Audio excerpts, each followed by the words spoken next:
Good morning children.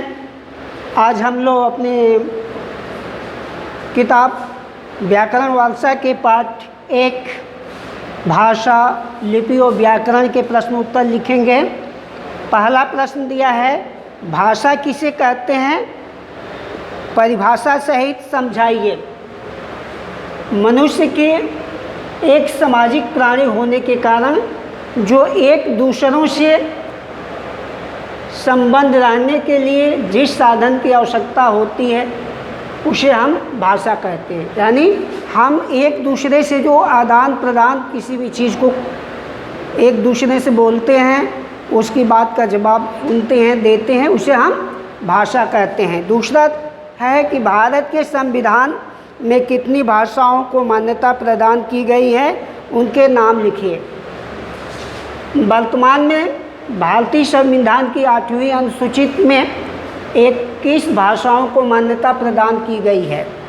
पहला हिंदी, दूसरा मराठी, तीसरा नेपाली, चौथा कोंकणी, पांचवा मणिपुरी, छठवां असमिया, सातवां बंगला, आठवां गुजराती, नौवां कन्नड़, 10वां तमिल, 11वां तेलुगु, 12वां मलयालम, 13वां उड़िया, 14वां पंजाबी, 15वां सिंधी, 16वां उर्दू, 17वां संस्कृत, 18वां कश्मीरी, 19वां बोडो, 20वां संथाली और 21वां मैथिली।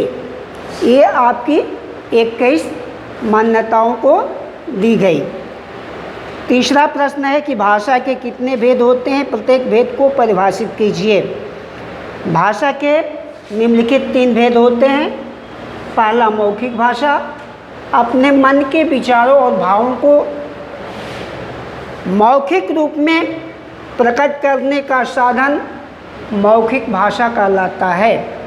दूसरा होता है लिखित भाषा, अपने मन के विचारों और भावों को लिखित रूप में प्रकट करने का साधन लिखित भाषा कहलाती है। और तीसरा होता है सांकेतिक भाषा, अपने मन के विचारों और भावों को संकेतों के रूप में प्रकट करने के साधन को सांकेतिक भाषा कहते हैं।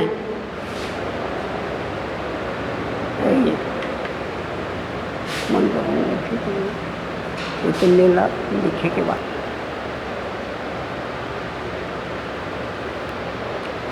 अगला क्वेश्चन है चौथा कि लिपि से क्या अभिप्राय है।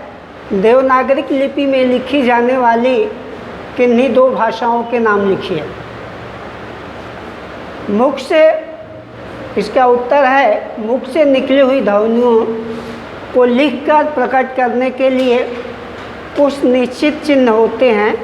इन ध्वनि चिन्हों को लिपि कहते हैं। और संस्कृत, हिंदी, मराठी भाषाएं जो है देवनागरिक लिपि में लिखी जाती हैं।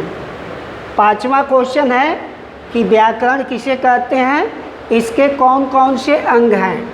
व्याकरण वह शास्त्र है जो किसी भाषा के शुद्ध रूप का ज्ञान देकर हमें शुद्ध बोलना, पढ़ना, लिखना एवं समझना सिखाता है।